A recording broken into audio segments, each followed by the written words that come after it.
American people who paid more to get away. Why? That should scare the hell out of everybody. President Trump promised American people, including the residents of Minnesota, that he would work to ensure our communities are safe. And with that, this administration is absolutely focused on identifying removal aliens that pose a public safety threat and national security threats. And the numbers prove it. The data proves it. In the past few days, I've met with Governor Walz, Attorney General Ellison, Mayor Frey, numerous police chiefs and sheriffs, and I have more to meet. I'll also be continuing the dialogue with business and religious leaders in partnership with Minnesota, your community leaders. I'll be meeting with them too because I want to hear what they have to say. In my meetings with folks so far, and most importantly the governor and the AG, the Mayor Frey, we didn't agree on everything. I didn't expect to agree on anything. I've heard many people want to know why we're talking to people who they don't consider friends in administration. Bottom line is you can't fix problems if you don't have discussions. I didn't come to Minnesota for photo ops or headlines. You haven't seen me. I came here to seek solutions, and that's what we're going to do. And we've come a long way, and we got some good wins for the people of Minnesota, I think, and for the administration and for the safety and security of this city. One thing we did agree on, though, everybody I talked to agreed on, was that community safety is paramount. One thing we all agreed on was U.S. Immigration Customs Enforcement is a legitimate law enforcement agency that has a duty to enforce the laws enacted by Congress and keep this community safe. Like I've said many times for the last several years, even before this administration, jurisdictions that refuse to cooperate with federal immigration authorities are sanctuaries for criminals. Sanctuary cities are sanctuaries for criminals and endangers the residents of the community. To be clear, we did not agree with Minnesota state and local officials that they would be involved in immigration enforcement. I didn't ask them to be immigration officers. I'm asking them to be cops working with the cops to help us take criminal aliens off the street. What we did agree upon is not to release public safety arrests back in the community when they could be lawfully transferred to ICE. I'll speak more about that. I will highlight that the Minnesota State Prison System under the Department of Corrections have been honoring ICE detainers. And we appreciate that important collaboration, and we're going to expand upon that. That decision has made Minnesota safer, not only for residents of Minnesota, but the men and women of law enforcement. Not just ICE, all law enforcement. Rather than arresting the same public safety threat, significant public safety threat over and over again, they agree to work with us to identify those people and remove them. I'm also pleased to announce I had a very good meeting with Attorney General Ellison, and he has clarified for me that county jails may notify ICE of the release dates of criminal public safety risks so ICE can take custody of them upon the release from the jail. And let me tell you why that's important. I know people are a lot concerned about the manpower has been set in law enforcement manpower. Look, I've said this many times before. I've said it for the last several years. Give us access to the illegal alien public safety threat and the safety and security of a jail. It's common sense. It's safer for the community, it's safer for the agent, and it's safer for the alien.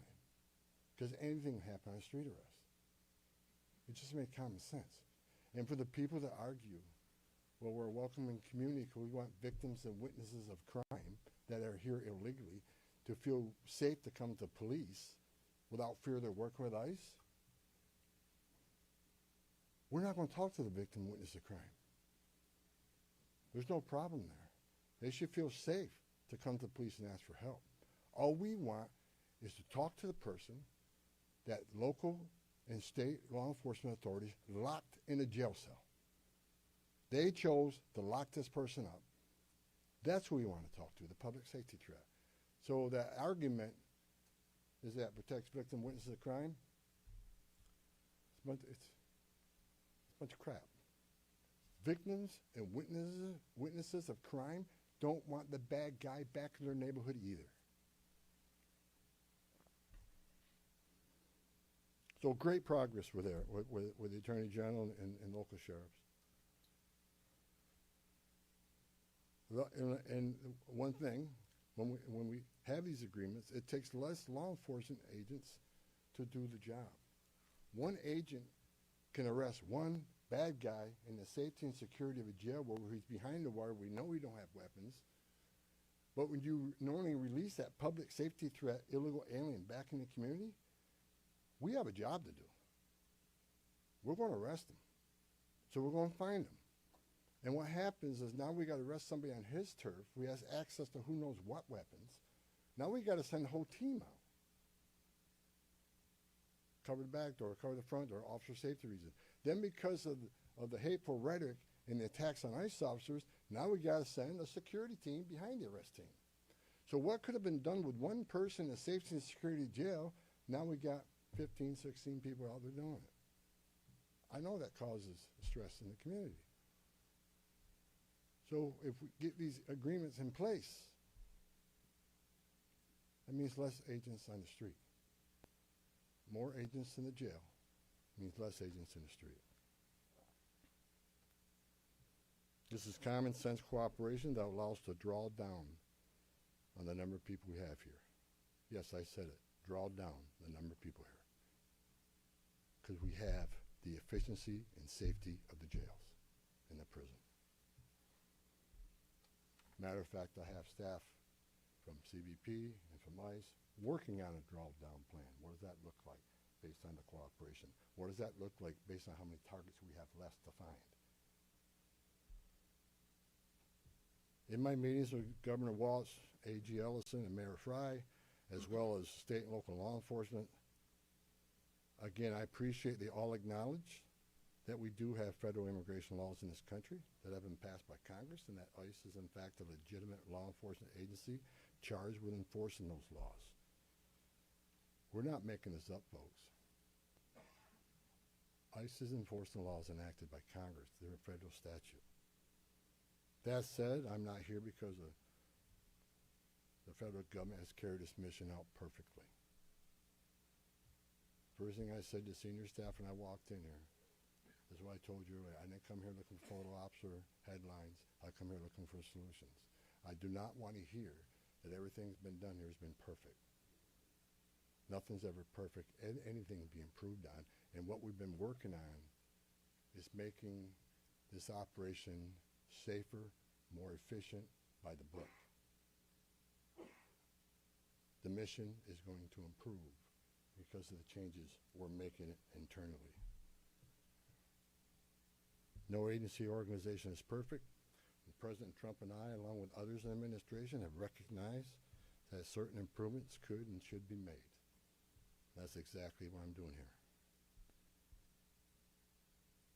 As such, in meetings I've had with federal law enforcement managers, including ICE and CBP and other federal partners, as well as state and local officials, I have conveyed the President's expectations with regard to federal immigration enforcement efforts. We will conduct targeted enforcement operations. Targeted. What we've done for decades. When we hit the streets, we know exactly who we're looking for. Good idea where we may find them. You have a criminal history. You have their immigration history. A lot of information about this person that we get from numerous databases out there. Targeted, strategic enforcement operations. That's traditionally been the case, and that's where we're going. That's what we're going to continue to do and improve upon that. with a prioritization on public safety threats. I want to be clear. I don't read a lot of social media. I don't read a lot of media. I don't believe half what I see. We are not surrendering the president's mission on immigration enforcement. Let's make that clear. Prioritization of criminal aliens doesn't mean that we forget about everybody else. That's just simply ridiculous. But when you have a criminal standing here and a non-criminal standing there, that criminal always should be targeted first because he's a significant concern to the safety and security of the community. By at large for decades, ICE and CBP have carried out their duties with integrity, professionalism, and compassion. That remains the expectation under President Trump, and I will, hold our agents and officers to that standard. I'm almost done, and Tom can be Tom. As far as the agitators, that said, I want to reiterate and make very clear.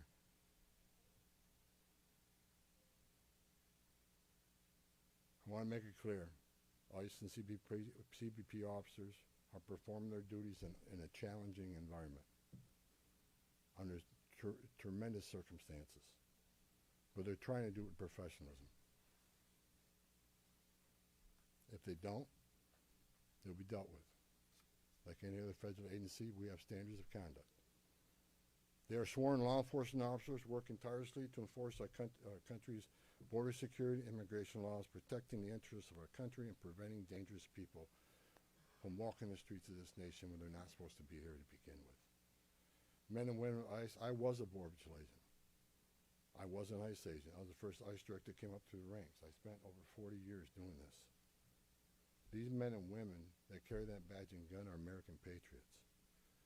They put themselves on the line for this nation every day. But I want you to remember, they don't hang their badge, they don't hang their heart on a hook every day they come to work. They're mothers and fathers too. They're sons and daughters too. And if they've seen a fraction of the tragedies I've seen in my career, they take a lot of damage home to every day. The things they've seen, especially on the border with Border Patrol agents. People drowning in the river. Women being raped by criminal cartels. Giving CPR to a baby that was thrown in the river by the cartels because Border Patrol came too close. So let's throw the baby in the river. That way the Border Patrol was concentrating on that so I can get away. These men and women see some terrible things. But I want you to remember, they're mothers and fathers too. Many of them are members of this community. God bless every one of them. The hostile rhetoric and dangerous threats and hate must stop. And we all agreed to that. All everybody met here today, we got to stop the rhetoric, the hateful rhetoric that has caused an increase in assaults. That has caused, because of that, have to send security teams out with arrest teams, which surge the city with additional resources because of the rhetoric, because of the threats, because of the assaults. Again, with the agreements we've achieved and following through the agreements, with the rhetoric dropping down, that allows us to pull more agents out once we feel the environment safer.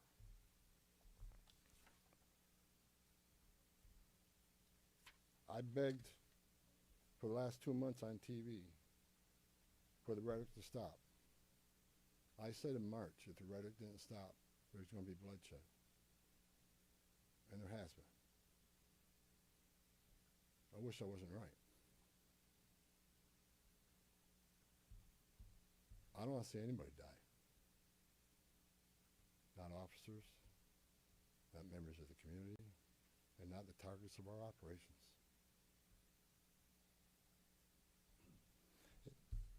For the people out there who don't like what ICE is doing, if you want certain laws reformed, then take it up with Congress. Again, ICE is making this up. They're enforcing laws enacted by Congress and signed by the President. The same laws have been on the books for the last 6 presidents I worked for. I started with President Reagan and ending with President Trump. Every administration, we enforce the same laws. If you don't like what ICE is doing, instead of protesting this building, go protest Congress. Tell me we want changes.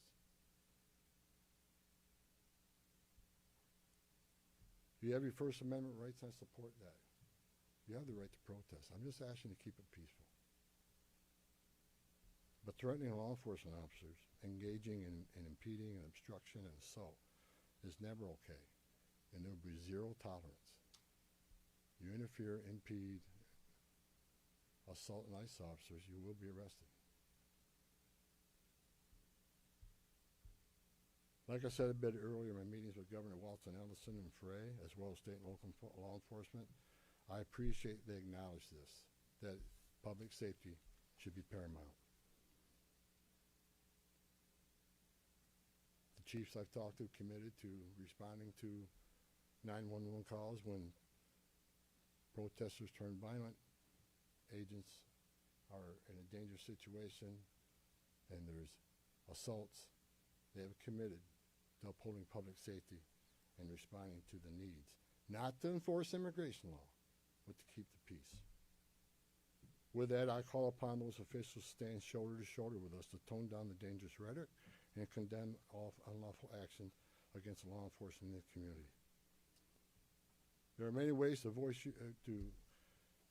can be heard, express your feelings, and affect change in the country without crossing that line. Political and other disagreements in this realm should not be at the expense of public safety or the safety of federal law enforcement officers. In closing, I want to thank the state and local officials here in Minnesota that I met with and the many I'm going to meet with. We've had meaningful dialogue. And look, again, we didn't agree on everything, but we agreed on the things I just talked about. There's much more we can do. And I'm going to continue this dialogue. I got many more community leaders to talk to. I got many more sheriffs to meet. President Trump wants this fixed, and I'm going to fix it with your help. I want to thank President Trump for his unwavering commitment to public safety and prosperity of every American. Under the President's leadership, we have the most secure border in the history of this nation, which means less women are being raped, less children are dying crossing that border, less fentanyl is getting in this country to kill Americans, less known suspected terrorists are crossing that country, and we don't have 2 million unknown gotaways. We don't know who the hell they are. A secure border, we have stronger national security. A secure border saves lives. When 96% less people come in, how many women aren't being sexually assaulted by members of the cartel? How many people aren't dying making that journey? How many Americans aren't dying of fentanyl overdoses? How many women and children aren't being sex trafficked in this nation? The data proves it. Anybody can find that data. So God bless this great nation. God bless Minnesota. We can do better. And I thank the local and state leaders meeting with me. We made some significant gains, significant coordination and cooperation, and you're going to see some massive changes occurring here in this city. Thank you. Mr. Rules of Engagement are right here. Thank you so much, Mr. Homan, Giovanna Delorto with the Associated Press. Based on how you have described these changes in the mission, can you be more specific about the objectives of Operation Metro Surge? If what you have described changes the parameters for interior enforcement only in Minnesota or also in Maine and other places? And finally, when will you consider that those objectives will be achieved and this operation will end? Or is it in terms of agents on the ground, in terms of who you are targeting for arrests? The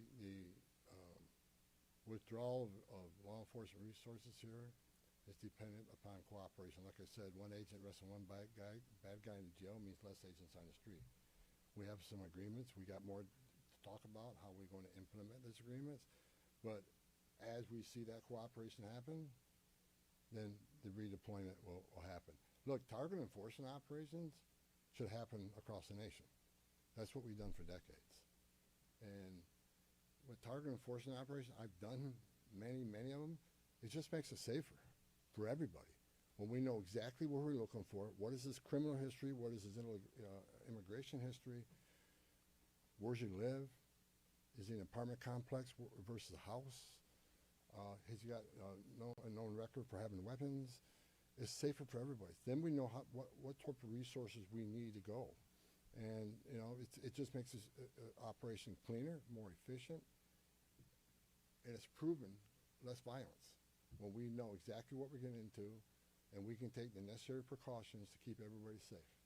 You know, some of the operations that I've been involved in, we know there's children in the house based on surveillance. So we know you got to be a little bit different when you go in that house because there's going to be children present. So target enforcement operations, the way we've always done it, I think we got away from a little bit. And we're going to make sure we do target enforcement operations. And look, and I will say it again, you know, we are not surrendering our mission at all. We're just doing it smarter. Shimon Prokopez from CNN. Mr. Homan, how did we get here in terms of you had Greg Bovino, who was the face of this immigration operation, the mission, as you say, to having border patrol agents in the interior of this country stopping U.S. citizens, asking them for ID, creating this fear in places like Chicago and now here.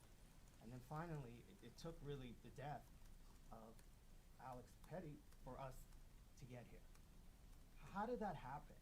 Who made the decisions to allow this kind of operation to proceed in this way and to create such fear? Well, look, the Border Patrol, last 4 years under Joe Biden, we had an open border where 10, 12,000 people a day are coming across the border. Border Patrol got overwhelmed, which means we sent thousands of ICE agents down there to help deal with that humanitarian crisis, to help secure the border. Now we have millions of people released in this nation, many unvetted. Now we got to find them. Before the big, beautiful bill, we had a total just under 5,000 deportation officers to look for millions of people, many in public safety threats. So yes, we needed Border Patrol to come and help on our mission now. And reason for the massive deployment is because of the threats, because of the violence. Our officers need to be protected. If I'm on an operation, an arrest team, I'm going to a house, I got to be busy with that guy, the dangerous guy, and I can't keep looking over my shoulder at what's happening outside the house. So we brought extra resources in to provide that security. And as I said, as we drill down on these great agreements we got and this great understanding we have means less. So we can draw down those resources. When the violence decreases, we can draw down those resources. But based on the discussions I've had with the governor and the AG, we can start drawing down those resources as far as those looking for public safety threats being released, and do it in the jail with much less people. So the drawdown is going to happen based on these agreements. But the drawdown can happen even more if the hateful rhetoric and the impediment and interference will stop. So Border Patrol, I was a Border Patrol agent. These men and women are patriots. God bless them. They're here to help us. And the drawdown will come soon depending on when this actually, I see this in play. But the agreements to have a loan is going to cause a significant drawdown. So you're going to see a drawdown. Just on a personal, Go ahead, Ben. you've been doing this Ben, for go 40 ahead. years. Just Tom a Homan. follow-up. Ben, go ahead. First off, Ben Burkbaum, Real America's Voice News.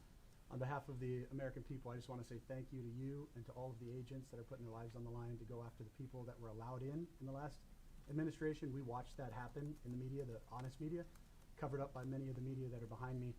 We want to say thank you, and to all the men and women that are out there. Can you talk to us about what's being done with the leadership on these signal chats, on these WhatsApp chats that are organizing the attacks against you, the obstruction against you? Are we going to be arresting those individuals as well? And to the folks out there in America that voted for this, that want mass deportations because they saw a mass invasion under Joe Biden, what would you say to them? How are we going to get to that point? Well, first of all, about the organization and the funding of the attacks on ICE.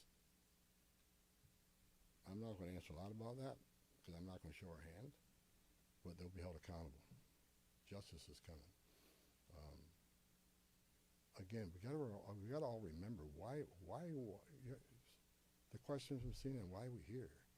What started this? 4 years of an open border, where millions of people are in this country unvetted. Remember, let's not forget, for 4 years we were told the border was secure. 4 years we were told the border was secure, and we all knew it wasn't. And I want this to be a positive thing we're doing here today. I also want to remember the politicians are continually attacking us Where were they the last 4 years when the number of women and children sex trafficking went all-time high? Where were they when 250,000 Americans died from fentanyl coming across the border? Where were they when women and children are dying making that journey? Where were they where over 4,000 aliens making that journey died? Historic record. Where were they? Not a word. Now we're just trying to respond to what happened the last 4 years and keeping this country safe. And we're arresting a lot of public safety threats, take them off the streets, which makes this country safer. President Trump promised to make this country safe again, and that's what we're doing. But my 2.5 days up here, we made a lot of progress. I think everybody agrees on the criminal and public safety threats. They agree it's much safer and easier to arrest an alien in a facility than send a whole team out in the field that's going to draw anger, because now we got to send a bunch of people to do something that could have been done by 1 or 2 people. And I've said this for years. I have no ill will to anybody in Minnesota. All the people I talk to, we're never going to agree on everything. We have different philosophies and different opinions on immigration, but we all agree this is a way to go to reduce safety, reduce crime, not reduce safety, reduce crime and increase safety for our operations. More people in the jail means less people on the street. It's simple math. Sir, Lana Zach, CBS News. Everybody I've spoken with agrees that if somebody has a violent criminal history and is a fugitive, they don't want them as their neighbor. But when you're talking about a targeted operation, and are you talking about targeting people whose crime is coming to this country, or is it a more specific definition now? All operations will be targeted, but the prioritization are going to be criminal aliens, public safety threats, and national security threats. I've met with Marcos and his staff. We got a lot of them. We got a lot of them to keep us busy. So that would be our focus. So that is enough that's what, there is not going to be a focus on people who have no other crimes except for their status. If you're in the country illegally, you're never off the table. But prioritization doesn't mean you forget about everybody else. Let me say this.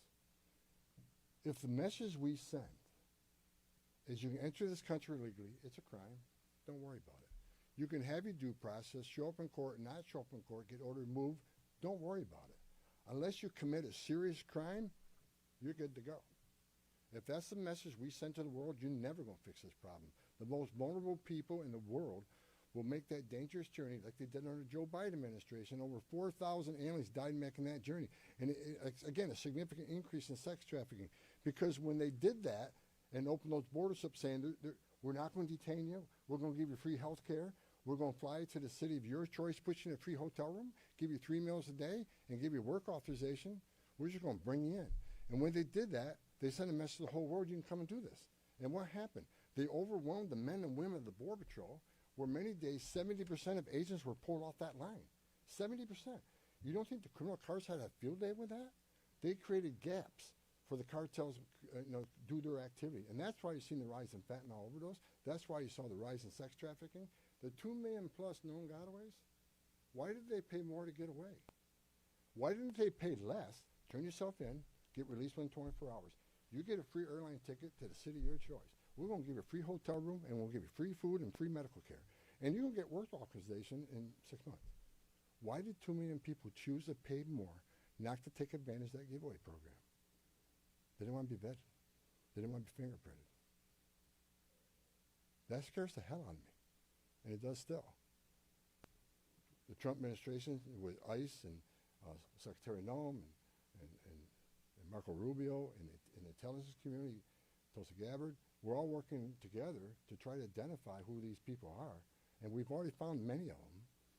But it's hard work to do. But there are national security threats walking this nation because of the last administration. And they are one of our main priorities, too. Thank you. Can you please be specific about how many ICE and how many Border Patrol agents are currently operating in the state? I think we're near 3,000. There's been some rotations. Another thing I witnessed when I came here, I'll share this with you. I've met with a lot of people, a lot of the agents. They've been in theater. Some of these people have been in theater for 8 months. So there's going to be rotations of personnel. Hopefully less now that we have some agreements. Maybe we can make it more efficient and safe. But they've been in theater a long time. And so, you know, there's rotations happen all the time to get people out of here and go home, get some rest and see their families. Day after day, can't eat in restaurants, day after day, having people spit on you and blow whistles at you, day after day, having all these threats at you, day after day, having people trying to interfere with you, day after day. You know, they're human. So, you know, we've got to rotate these people, and we've already rotated some. But my main focus now is drawdown, based upon the great conversations I've had with your state and local leaders. Again, I'm not a fool. I'm not walking away without seeing this put in place. But I take the word of the people I met with. I think they're honest, and I think they're good brokers, that they want public safety protected, and they also want what's happening in the city to go away. And that's my goal. Last question in the back. Muller Newsmax. The new video of Alex Preddy is now circulating. Your reaction to that, and do you think law enforcement could have played a role if, like, let's say, Minneapolis police were able to respond to that? Have those top law enforcement officials said they'll help or do anything to help these agents who are out here? I'm not going to comment on any of these shootings. I said from day one, I said on any of these shootings, as a career law enforcement officer, we'll let the investigation roll out, let the investigation play out, and let it go where it goes. I'm not going to come out and make any comments that I think is right, wrong. Do I have an opinion? Yeah, my personal opinion, but I'm not going to share that with you. I'm going to tell you, let the investigation play out and see where it goes. But again, the president, one of the words he said to me when I came up here is that he didn't want to see anybody die.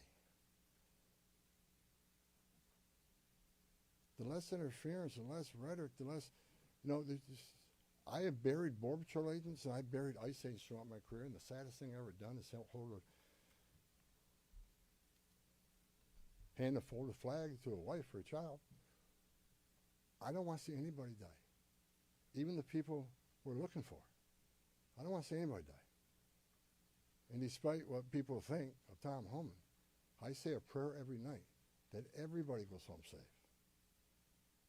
This isn't good. But I think my conversations the last 2.5 days are leading us to a safer community. Let ICE officers operate in the safety and security of a jail more than on the street. I think anybody here with common sense would say it's safer to arrest a public safety threat in the safety and security of a jail. And let me tell you, what is that going to result in? Less collateral arrests.